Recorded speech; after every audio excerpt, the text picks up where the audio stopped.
തെരഞ്ഞെടുപ്പ് ഫലം വരുന്നതുവരെ മുന്നണി ക്യാമ്പുകളിൽ ആശങ്കയും അങ്കലാപ്പും തുടർന്നു വരികയാണ്. ജൂൺ 4 വരെയും മുന്നണി ക്യാമ്പുകളിൽ അങ്കലാപ്പ് തന്നെയാണ് കാണാൻ കഴിയുന്നത്. തെരഞ്ഞെടുപ്പിന് മുൻപും ശേഷവും 3 മുന്നണി നേതാക്കളും അവകാശപ്പെട്ടത് 20-ൽ 20 നേടുമെന്ന് തന്നെയാണ്. വോട്ട് ചെയ്ത് മടങ്ങുമ്പോഴാണ് മുഖ്യമന്ത്രി പിണറായി വിജയൻ 20-ൽ 20 നേടുമെന്ന് പറഞ്ഞത്. അതുപോലെ തന്നെ UDF നേതാക്കളും ഇതേ ആത്മവിശ്വാസം തന്നെയാണ് പ്രകടിപ്പിച്ചത്. NDA നേതാവ് K സുരേന്ദ്രനും 20-ൽ 20 നേടുമെന്ന് പറഞ്ഞിരുന്നു. മോദി പറഞ്ഞത് 2 അക്കമാണ്. 3 മുന്നണികളിലെയും മറ്റു നേതാക്കളും ഈ അവകാശവാദങ്ങൾ നിരന്തരമായി ഉന്നയിച്ചു വരികയാണ്. റിസൾട്ട് വന്നു കഴിയുമ്പോൾ ഇവരുടെയെല്ലാം മലക്കം മറിയലും വാക്കുമാറ്റലും പറഞ്ഞത് ന്യായീകരിക്കലും ഒരു ഉളുപ്പുമില്ലാതെ പറഞ്ഞതിൽ പിടിച്ചു നിൽക്കാനുള്ള തത്രപ്പാടും കഷ്ടപ്പാടും കാണാൻ നല്ല കൗതുകമായിരിക്കുമെന്ന് ജനങ്ങൾ വിലയിരുത്തുന്നു. ആത്മവിശ്വാസത്തിന് ഒരു കുറവുമില്ല.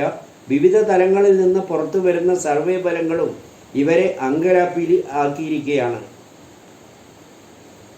ഒരു എത്തുപിടിയും ഇല്ലാതെയുള്ള കൂട്ടലും കിഴിക്കലും ഇഴകേറിയുള്ള ചർച്ചകളും വിലയിരുത്തലുകളും തെരഞ്ഞെടുപ്പ് ഫലം വരുമ്പോൾ എന്താകുമെന്ന് കണ്ടു തന്നെ അറിയേണ്ടി വരും. തെരഞ്ഞെടുപ്പിൻ്റെ തുടക്കത്തിൽ ഇന്ത്യ മുന്നണിക്ക് അമിതമായ ആത്മവിശ്വാസത്തിന് സാഹചര്യങ്ങൾ ഉണ്ടായെന്ന അഭിപ്രായങ്ങളും പല ഭാഗത്തു നിന്നും ഉണ്ടായിരുന്നു. 7 ഘട്ടങ്ങളായി നടക്കുന്ന തെരഞ്ഞെടുപ്പ് ഓരോന്ന് കഴിയുമ്പോഴും ഇന്ത്യ മുന്നണിയിൽ ആത്മവിശ്വാസക്കുറവുകളും കാണാൻ കഴിഞ്ഞു.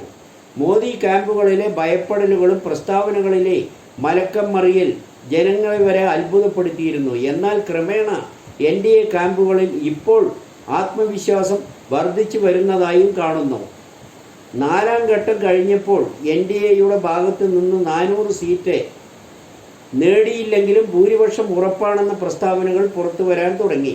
NDAക്ക് ഭരിക്കാനുള്ള ഭൂരിപക്ഷം ഇല്ലെങ്കിലും ഉള്ളത് വെച്ച് കുതിരക്കച്ചവടം നടത്തിയാലും സ്ഥിരം പരിപാടികൾ വഴിയും അധികാരം ഉറപ്പിക്കുമെന്നു തന്നെയാണ് ജനങ്ങൾ വിശ്വസിക്കുന്നത്. വധശ്രമം പ്ലാൻ ചെയ്തത് സുധാകരൻ, കുറ്റവാളികൾ ശിക്ഷിക്കപ്പെടണം, അപ്പീൽ നൽകാൻ EP ജയരാജൻ. തനിക്കെതിരായ വധശ്രമത്തിൽ K സുധാകരനെതിരായ ഗൂഢാലോചന കുറ്റം ഒഴിവാക്കണമെന്ന ഹർജി അംഗീകരിച്ച ഹൈക്കോടതി വിധിക്കെതിരെ സുപ്രീം കോടതിയെ സമീപിക്കാൻ സർക്കാരിനോട് ആവശ്യപ്പെടുമെന്ന് LDF convener EP Jayarajan. Appeal നൽകാനുള്ള നടപടികൾ വ്യക്തിപരമായി സ്വീകരിക്കുമെന്നും EP ജയരാജൻ പറഞ്ഞു. KPC പ്രസിഡന്റ് K സുധാകരനെ കുറ്റവിമുക്തനാക്കിയ വിധിയെക്കുറിച്ച് മാധ്യമങ്ങളോട് പ്രതികരിക്കുകയായിരുന്നു അദ്ദേഹം. RSSന്റെ വാടക കൊടയാളികളെ വാടകയ്ക്കെടുത്ത് ഡൽഹിയിലും കേരളത്തിലും വെച്ച് നടത്തിയ ഗൂഢാലോചനയുടെ ഭാഗമായിട്ടാണ് സംഭവം നടന്നത്. വിക്രം ചാലിൽ ശശിയെയും പേട്ട ദിനേശിനെയും പരസ്പരം എന്നെയും അറിയില്ല, വിദ്വേഷം ഉണ്ടാകുകൊണ്ട കാര്യവുമില്ല. അവരെ വാടകയ്ക്കെടുത്ത് സുധാകരനും സംഘവും ആസൂത്രിതമായി നടത്തിയ സംഭവമാണിത് എന്നും അവരുടെ ലക്ഷ്യം പിണറായി വിജയനായിരുന്നുവെന്നും EP ജയരാജൻ പറഞ്ഞു. അന്നത്തെ കോൺഗ്രസ് കേന്ദ്രഭരണം ഇതിൽ ഇടപെടുകയും സെഷൻസ് കോടതിയിൽ കൊടുത്ത മൊഴിയും തെളിവും അനുസരിച്ചാണ് സുധാകരനെതിരെ കേസെടുക്കാൻ ഉത്തരവായതെന്നും EP ജയരാജൻ ചൂണ്ടിക്കാട്ടി. ഹൈക്കോടതി വിധി പൂർണ്ണമായും വായിച്ചില്ല. എൻ്റെ ഭാഗം ബോധ്യപ്പെടുത്താൻ വക്കീലിന് സാധിച്ചോ എന്ന് പരിശോധിക്കേണ്ടിയിരിക്കുന്നു. അപ്പീൽ ഫയൽ ചെയ്യണമെന്ന പിണറായി സർക്കാരിനോട് ആവശ്യപ്പെടുകയാണ് EP ജയരാജൻ അറിയിച്ചു. അല്ലെങ്കിൽ എന്തെല്ലാം കേസിൽ സർക്കാർ ഇടപെടുന്നു എന്നും ജനങ്ങളും ചൂണ്ടിക്കാട്ടുന്നു. കുതിരാൻ തുരങ്കപ്പാത യാത്രക്കാർക്ക് ഭീഷണിയാവുന്നു. തൃശൂർ പാലക്കാട് റൂട്ടിലെ കുതിരാൻ തുരങ്കം യാത്രക്കാർക്ക് ഭീഷണിയാകുന്നു. തുരങ്കത്തിനുള്ളിൽ വൈദ്യുതി നിലച്ചാൽ ജനറേറ്റർ പ്രവർത്തിക്കാൻ വൈകുന്നതാണ് പ്രതിസന്ധിയിലാക്കുന്നത്. ഇതിനിടയ്ക്ക് പല പ്രാവശ്യം വൈദ്യുതി നിലച്ച് തുരങ്കത്തിൻ്റെ ഉൾവശം പൂർണ്ണമായും ഇരുട്ടിലായി. പകൽ സമയത്ത് പോലും വിളക്കുകൾ അണഞ്ഞാൽ തുരങ്കം ഇരുട്ടിലാവുകയാണ് പതിവ്. പകലും രാത്രിയിലും എല്ലാ വാഹനങ്ങളും ഹെഡ്ലൈറ്റ് ഇട്ടാണ് യാത്ര ചെയ്യുന്നത്. വൈദ്യുതി നിലയ്ക്കുന്ന സമയത്ത് ഉടൻ തന്നെ ജനറേറ്റർ പ്രവർത്തിപ്പിച്ച് പ്രശ്നം തീർക്കണമെന്ന ജനറേറ്റർ തനിയെ പ്രവർത്തിക്കുന്ന സംവിധാനം തകരാറിലായതാണ് പ്രശ്നം ഗുരുതരമായതെന്നാണ് അറിയാൻ കഴിയുന്നത്. ഇതിനാൽ അപകട സാധ്യതകൾ ഏറെയാണെന്നും പറയുന്നു. വിളക്കുകൾ ഇല്ലാത്ത സമയങ്ങളിൽ വാഹനങ്ങൾ കുറച്ചു സമയം നിർത്തിയിടേണ്ടി വന്നാൽ ശ്വാസം മുട്ടലും അടക്കം പല പ്രശ്നങ്ങളും നേരിടേണ്ടി വരുന്നതായും പരക്കെ ആരോപണങ്ങളുണ്ട്.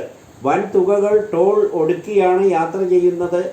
ആ യാത്രക്കാർക്കാണ് ഈ ദുരസ്ഥിതി ഉണ്ടാവുന്നതെന്നും ജനങ്ങൾ പരാതിപ്പെടുന്നു. അതിനാൽ പണി തുടങ്ങിയത് മുതലേ പ്രശ്നങ്ങളാണ് ഈ കുതിരാൻ തുരങ്കമെന്നും ജനങ്ങൾ ആക്ഷേപം ഉന്നയിക്കുന്നു. ജൂൺ 4-ന് BJP സർക്കാർ ഉണ്ടാകില്ല. അമിത്ഷാ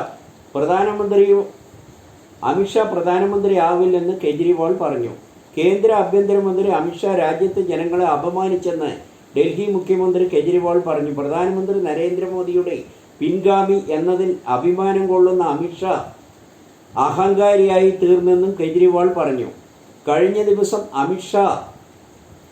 അമിത്ഷാജി ഡൽഹിയിൽ വന്നു. 500-ൽ താഴെ ആളുകൾ മാത്രമായിരുന്നു അദ്ദേഹത്തിൻ്റെ പൊതുയോഗത്തിൽ ഉണ്ടായിരുന്നത്. ആം ആദ്മി പാർട്ടിയെ